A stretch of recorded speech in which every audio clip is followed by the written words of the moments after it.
Local 4 News starts now with a breaking news alert. We are following two big breaking stories this noon, one from Warren and one from Plymouth Township. In Plymouth Township, two people are found dead. Our Coco McAvoy is on the scene with a look at the circumstances. But first to Warren De La Salle High School, where an alleged bomb threat has caused panic there.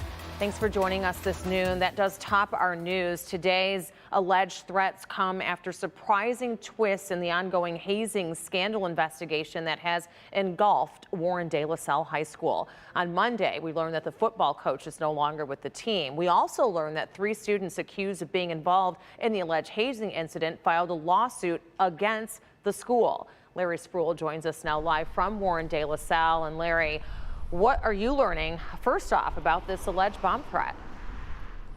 Well, Rhonda, we just spoke with the police commissioner, Bill Dwyer, and he tells me that as right now, his crews and his teams are still out here. You can take a look that heavy security are here at the school at this very moment. But he did deem that this threat is not credible. I can tell you, here's what we know at this very moment. We have video from up above and from down low. You can see parents are waiting here right now. They are asking, for students and parents to pick up their students from this school at this very hour. But what we know at this very hour is that there was supposed to be a protest scheduled at 10:45 this morning outside of the school, where police say that was supposed to be students in support of the 3 students that were suspended among this whole hazing allegation. They were supposed to come out here out of the school at 10:45 and do a protest, but then somehow social media got involved and then threats were made on social media as well. Now, we did talk to Commissioner Bill Dwyer about this entire incident just a few moments ago. Take a listen. During that social media information that came out, it kind of just everything dumped into it, and there was other people that added things that they were going to shoot up the school, and it just went on. So for safety purposes, precautions, the administrators at the school ordered the lockdown. We responded with uniformed personnel and a couple of detectives. But at this point, we don't believe there's any threat, that we don't believe it's credible. And you heard it right there. He does not believe this threat is critical, but his team is taking the extra precautions, so as school officials as well. They did have the school on lockdown for about an hour or and a half or so. Parents are now coming to the school picking up their students. We did talk with students about what's going on here within the last couple of weeks here at De La Salle. Some say they support the school's decision, what's going on. Others disagree. I'll have that story coming up tonight on Local 4. We're live in Warren this afternoon. Larry Spruill, Local 4. Larry, thank you. The other breaking news we're following is so troubling out of Plymouth Township. A search for answers underway after 2 people were found dead. A woman was found in the driver's seat of a parked and running minivan, and a man was found dead inside of a home. This is video of that scene and a map of the crime scene. It is the 1400 block of C Drive near North Ridge Road. Let's get to Coco McAvoy. She's there live on the scene. And Coco, what are you learning about these people are and what happened? Rhonda, police are calling this a murder-suicide. They say that an ex-husband shot and killed his ex-wife and then killed himself here this morning. Now, this is happening at a mobile home park in Plymouth Township. Now, the scene is now clear here outside of this home. However, we want to show you some video that we shot here this morning. You can see the video here. Police tell us that they got a call about shots fired early this morning.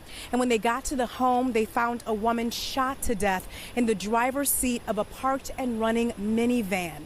Then they went inside of the house, and inside of the house they found a 46-year-old man who shot and killed himself. Police say the man and woman were divorced and they were in a child custody dispute. Now, the area was blocked off for hours as police investigated, and neighbors are really shocked by the news. It's kind of crazy. It's like such a peaceful community. You wouldn't think anything like this would happen, but it's so sad. It's just terrible that people go that route. And police at this time are not releasing the names of the people involved in the shooting because they say they are trying to notify family members and also trying to notify the children. So, of course, we will stay on top of this story and give you more information tonight at 5. Back to you. No, just awful, Coco. Thank you.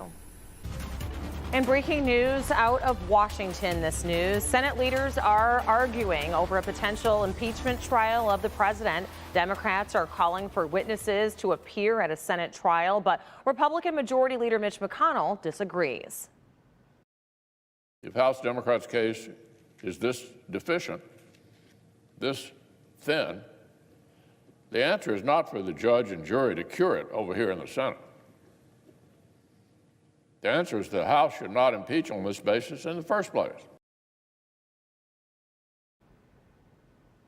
This latest battle is over a request from Democrats. They want 4 White House officials to testify at a Senate impeachment trial. The White House did not allow those officials to testify before House investigators. Republican leader Mitch McConnell and Democratic leader Chuck Schumer will soon meet to discuss the ground rules. But for now, Senator Schumer is firm on his demand and refutes McConnell's view that the House impeachment case is weak.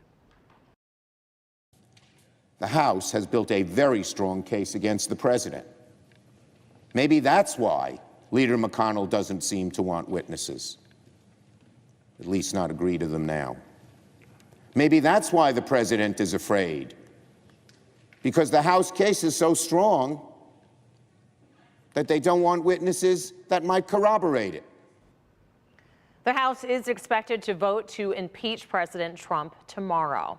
Meantime, the House Rules Committee is meeting right now to set the length and terms of debate on the House floor over the 2 articles of impeachment against the president. Closer to home, a Detroit gas station clerk who shot and wounded a man over bags of potato chips was sentenced this morning. Back in July, Safa Marzak argued with 2 customers at the gas station on West Warren when he fired a shot and hit one of the men. The victim has recovered. Marzak pleaded guilty to firing the weapon and causing injury and obstruction of justice. He was remorseful at his sentencing today. Yes, Your Honor, I want to apologize to the victim. Apologize to you. I wish I could go back and change everything that night, but I can't. So I'm prepared to take whatever the consequences are. Marzak will be spending the next 5 to 15 years behind bars. And it's time now to get a look outside. This is our Windsor sky cam, and you can't really tell from the image, but it's cold, Brandon. It is cold, and it is uniformly 29 degrees. Troy, Howell, Ann Arbor, Metro. But just beyond that view from Windsor, we saw the clouds on the east side. There's more and more sun busting through on the west side, as we see in Howell, even parts of Washtenaw, Jackson County. So get ready for some afternoon sunshine and highs getting into the middle 30s. Certainly will feel colder. We have wind chills right now, teens to low 20s, but wait until you see the change coming your way tonight. I've got it coming up. All right, thank you, Brandon. Much more to come here on Local 4 News at noon. But first, here's Jason. Hey, Rhonda. A major lawsuit filed in Wayne County today, but it was announced here at the Capitol. It's Michigan meeting the opioid crisis head on. Coming up, we'll tell you which 4 companies the state's going after. And we continue to follow breaking news out of Warren, where the De La Salle High School remains on lockdown after a reported bomb threat. You are getting a live look at the school there as that lockdown continues. This comes a day after 3 students accused in the alleged hazing incident filed a lawsuit against the school. We are being told that threat is not considered credible. This is all out of precaution to lock down the school. We'll keep you updated on clickondetroit.com and here on future newscasts. We're back in a moment.